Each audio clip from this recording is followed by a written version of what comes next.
Hello, welcome to Billion Happy Life Subscribers Marathon.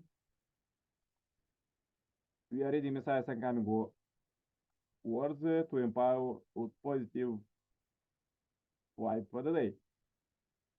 Let's go to today's speech, the direction for world and the United Nations. Please subscribe and turn on to this playlist to listen God's words and stay blessed all day, 24/7. It was on August 18, 2000, United Nations Headquarters, New York, USA, Interreligious and International Federation for World Peace Assembly 2000. Distinguished leaders, honorable guests, ladies and gentlemen, today in this beautiful and stately building where the United Nations General Assembly meets, I greet you with deep gratitude for the opportunity to express my passionate concerns and views about the direction for the world and the United Nations, the need to reorganize the UN to realize world peace. The sole purpose of all my undertaking in many areas over the past 40 years has been the realization of a peaceful world that is the desire of God and humanity. This longing for a peaceful world has also been the core reason I have dedicated myself to the promotion of interreligious harmony and cooperation. In the 20th century, humanity has expressed many severe conflicts and under unspeakable acts of violence, especially through the horror of the two world wars and through the 70 years of communism and the Cold War. When the Cold War ended, the world had a brief moment of celebration as if peace had arrived. But then soon humanity realized that the end of Cold War did not automatically mean the advent of an age of peace. Even at this moment, fierce wars and brutal massacres are going on in numerous places around the globe. Conflicts arise in many reasons, but one of the primary factors contributing to their emergence is the deep-rooted disharmony that exists among the world's religions. Therefore, when we witness the many global tragedies occurring around us, we should recognize how crucially important it is that the religions came together, dialogue with one another, and learn to embrace one another. In the modern age, religious ideals have come to hold a place wholly separated from the concerns of the secular power in the most nations. And most people have come to accept this as the way things ought to be. I believe, however, that it is time that the international organization whose purpose is to support the ideal of world peace reconsider their relationship with the great religious tradition of the world. On this point, the United Nations, more than any other international organization, can set a good example and lead the way. The world has great expectations for the United Nations as an organization embodying humanity's aspiration for peace. In the United Nations, the representative of all nations work in concern to promote peace and human prosperity. Of course, the conscious effort to establish peace undertaken by this national representative at the United Nations often meet stubborn resistance. The accomplishments and achievements attained through the United Nations have been significant. However, there is much room for improvement. I believe there is an urgent need today with the United Nations and through its many activities to encourage mutual respect and increases cooperation between the world's political and religious leaders. The original ideal for human beings is that we live with our mind and body united in resonance with God's true love. It is because human beings resemble God as his sons and daughters that the mind and body of each individual can truly unite without struggling against each other. within God, there is no disharmony between internal and external characteristics. This is so because the absolute God has no confrontation or conflict within himself. Interreligious international activities I have carried out. And the human ideal to achieve oneness of mind and body can be realized only when people completely process God's true love.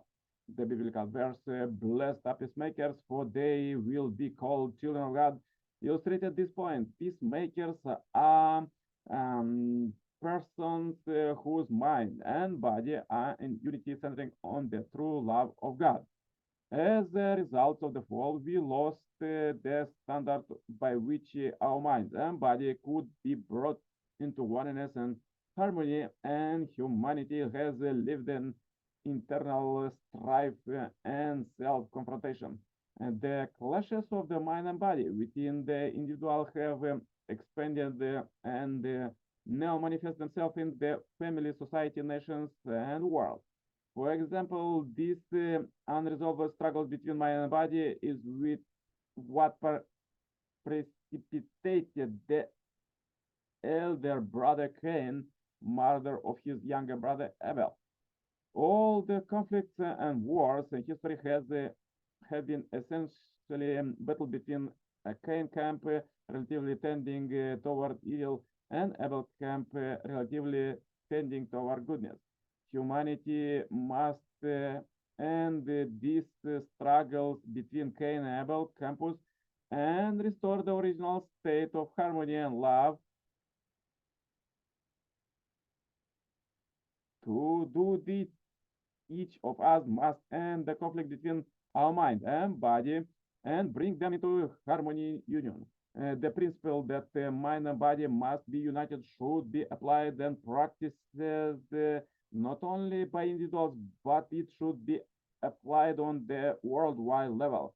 For this purpose, I founded a numerous number of organizations to achieve world peace. For example, I established a number of interreligious initiatives such as the Interreligious Federation for World Peace to promote cooperation among religions which represent the internal world of mind, also to address the external management of human affairs representing the body. I have worked to promote harmony among nations through the activities of the Federation for World Peace, the Federation of Island Nations for World Peace, the Federation of Peninsular Nations for World Peace, and the Federation of Continental Nations for World Peace. Most recently, signifying the emergence of the era when mind and body or religion and rational governance can work together cooperatively. I founded an interreligious and international federation for world peace. At their root, human problems are not entirely social or political, and so social and political approaches will always be of limited effectiveness. Although secular authorities rule most human society, religious lies at the heart of the most national and cultural identities. In fact, religious faith and devotion have far greater importance in most people's hearts that do political loyalties. Proposal for a bicameral United Nations Assembly. The time has come for religion to renew itself and manifest true leadership in the world. People of faith should feel responsibility for the plight, suffering, and injustice expressed by the world people. Religious people have not been good example in the practice of love and living for the sake of others. And for this reason, should engage in deep self-reflection. It is time for religious people to repent for their preoccupation with individual salvation and narrow denominational interests. Such focuses have prevented the religious bodies from giving their utmost to the cause of the world's salvation. Our age, more than any other, demands that we go beyond our faiths and the interests of particular religions and put our love and ideals into practice for the sake of the world. In particular, God's call upon the leaders, especially religious leaders, and hope that we will stand against the injustices and evils of the world and bestow his true love upon the world. Hence, all people of faith must become one in heart in order to give full expression both in words and actions to God's passionate desires for humanity restoration and peace.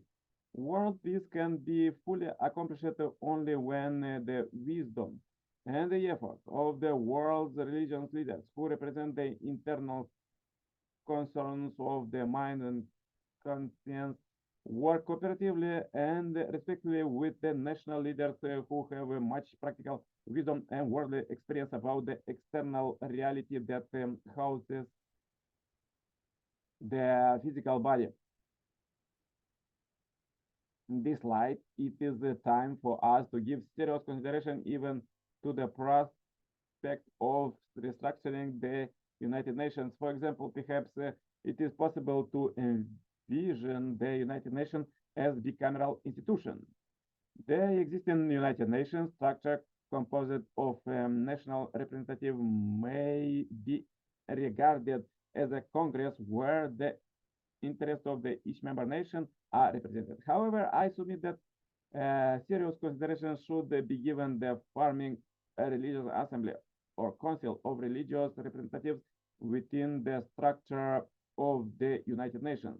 And this assembly or council will consist of respected spiritual leaders in fields such as religious culture and education. Of course, the members of this interreligious assembly will need to have demonstrated an ability to transcend the limitless interests of individual nations and to speak for the concern of the entire world and humanities at large. The two chambers working together and mutual respect and cooperation will be able to make great advances in ushering in a world of peace. The wisdom and the vision of great religious leaders will substantially supplement the political insight, experience, skill of the world's political leaders. Construction of peace zones in all border areas. Even at this moment, more and more conflicts are breaking out across the world over disputed borders. As a result, the world is sustaining substantial loss of human life. In addition, the money poured in war making and peacekeeping runs into these billions of dollars. So many resources and efforts are being wasted, yet comprehensive solutions have not been fully achieved with respect to any given conflict. To solve this problem, I would like to make some proposal for your consideration. I propose today that the United Nations and the religious leaders join their hearts and work to create peace zones in areas of conflict. Whether the disputed borders pass through rivers, mountains, fields, or the sea, we can create buffer zones of peace zones along these borders. These zones would be governed directly by United Nations. People from around the world dedicated to the establishment of peace would be allowed to settle in these zones. The United Nations would be responsible to provide guidance to those living in these areas so that they came to embody the founding ideals of the United Nations and comply with its declaration of peace. These peace zones will be heavens that exist for the sake of peace, prosperity, and reconciliation. And they would be free of racial, sexual discrimination, human rights violation, and war. This area would also be ecological and environmental heavens for the entire natural world. To create such zones of peace, freedom, and ecological harmony, the concerned nation will have to be willing to provide the necessary land. This is not a simple matter for there will be a resistance to the surrendered land, even for a peace zone. I have dedicated much effort toward finding solutions to this problem, particularly as it applies to my native land, Korea. I have thought that there is a providential significance to Korea having been a paramount victim of the Cold War. As you know, both the division of the Korea and the war that followed were outgrowth of the Cold War. The Korean War, in which the youth of 16 countries shed their blood under the United Nations flag to protect freedom, was a righteous war unprecedented in history. I remain over grateful to the United Nations and those 16 nations. Yet the peaceful unification of Korea remains to be accomplished. For this reason, I have continually pondered upon the United Nations solemn mission uh, for building a world of peace and how this relates to God's providence. I sincerely hope that the current mood of reconciliation and cooperation between South and North Korea, which began last June, will continue. I hope the entire demilitarized zone along the 155-mile military demarcation line that crosses the Korean Peninsula can be turned into a peace zone under United Nations jurisdiction. I believe the United Nations will take the land in this effort and build exhibition halls, museum, educational sites, and peace parks in this zone in order to teach visitors important lessons regarding peace. I am possessing almost 1.2 million hectares of fertile land in South America, Mercosur countries, to help compensate the countries for any land they may lose as a result of the establishment of UN peace zones. I have already notified the leaders of North and South Korea that I am preparing to turn over to them portions of that land in South America for their use. As I make this proposal public, it is my fervent hope that world leaders of goodwill can understand this purpose and join with me. In particular, I hope that they will join me in willingly donating their land and money for use in creating UN supervised peace zones. These zones under the UN leadership will give rise to ideal moral society where nature and people live in harmony, preparing a fund to build a world peace zone. In December 1998, I proposed the founding of an international peace fund in an address I gave to religious leaders gathering for an international conference that had as its time realizing the interfaith ideal beyond dialogue with into practice.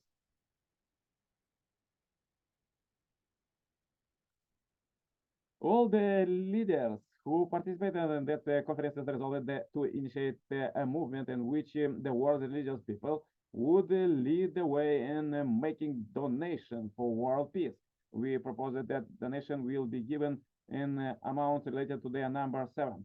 Because various individuals and countries face different economic realities, one person might find it difficult to give even $7, where someone else might be able to give as much as $7 million.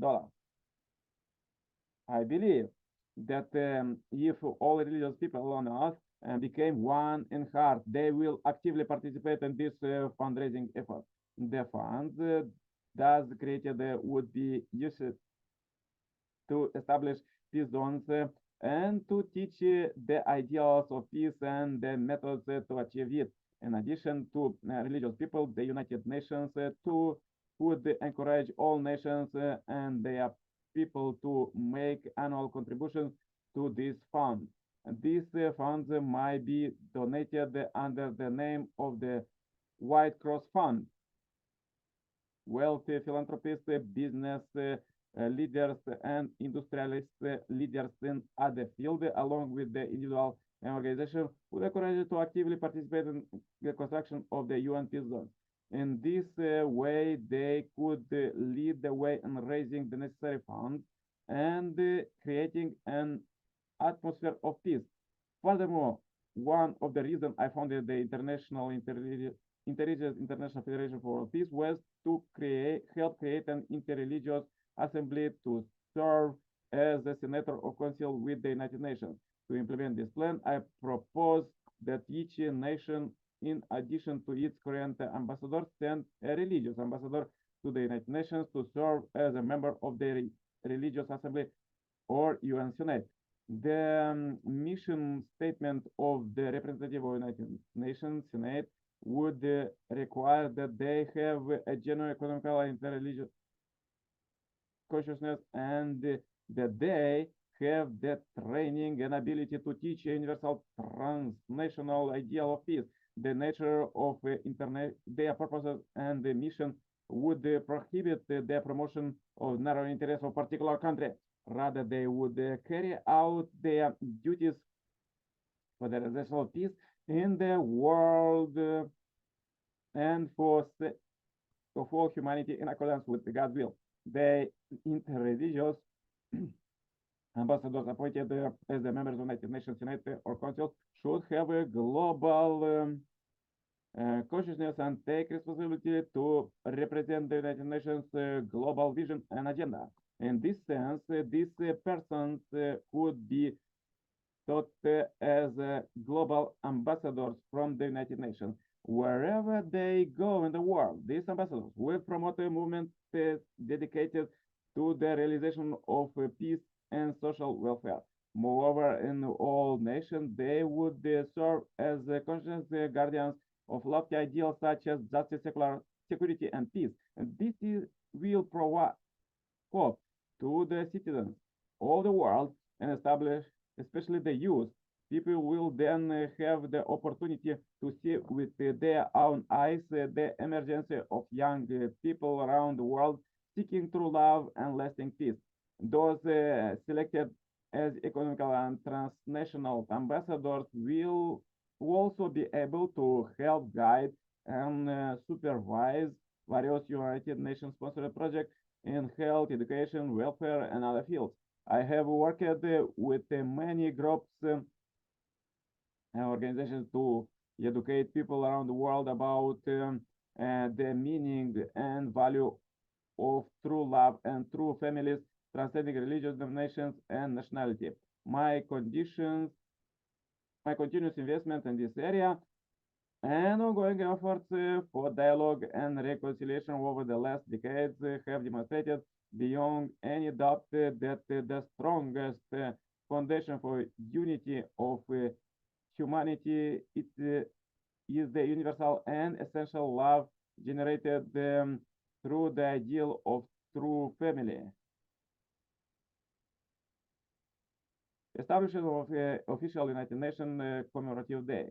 Based on this consideration, I urge the organization connected to the United Nations to uphold, promote the ideals of true love and true families. For this reason, I would like to make another proposal that the senior decision make at the United Nations proclaim in accordance with existing procedure and regulation, especially day to be commemorated worldwide. I understand that the United Nations has made proclamations such as the International Year of the Family, and that is the declaration various of 10 years subjective, such as decades of end poverty. Along these lines, I propose that the United Nations establish an official commemoration day to uphold the ideal of the family so that the world can remember and celebrate this day every year. Specifically, I propose that the True Parents Day be established as the day of global celebration. At this time, at the same time, I propose that True Family Day be established as the second day of global celebration by celebrating such a day each year, transcending the barriers between races and religions and culture and loving and cherishing one another. We will be able to fully experience our true and common human roots and understanding the of true families. Additionally, we should establish a UN Forces Day so that the sacred mission of the United Nations, righteousness and peacekeeping forces can be honored. Respected world leaders, let us join our hands and hearts to improve our institutions and organizations so that the precious wisdom of religions, along with that of scholars, diplomats, and people of insight and knowledge, can be mobilized to solve the serious and urgent crisis of the world. I believe solution to world problem can came about if we establish the proposed council composed of religious leaders in cooperation with the political leaders and diplomats of the current United Nations. The Interreligious International Federation for World Peace will propose its ideal for realization can offer great service in providing guidance in matters concerning the absolute being. The world transcends our eternal life and the spirit world. For this purpose, IIFWP will make devoted and sacrificial efforts to attain the goal of world peace. It will strive to establish the kingdom of heaven of eternal love and harmony, and the homeland of God, where the United Nations efforts for peace and honor, and where all humanity forms one universal family as brothers and sisters under God, our parent. I believe that the world leaders and the officers of the United Nations who possess knowledge, experience, and wisdom can offer many recommendations for implementing the proposals I present to you today. If the United Nations, with its organs as a government organization, cannot fulfill this, then they should be fulfilled through non-governmental organization or other private organization. If we work together and make a continuous effort, peace and happiness will surely be realized on earth. I pray that God's blessing be with you families and you endeavors. Thank you. So powerful message to today. Please read it many times and practice it. And see you tomorrow with more powerful quotes. Please subscribe and share this video, comment with your idea. Bye bye.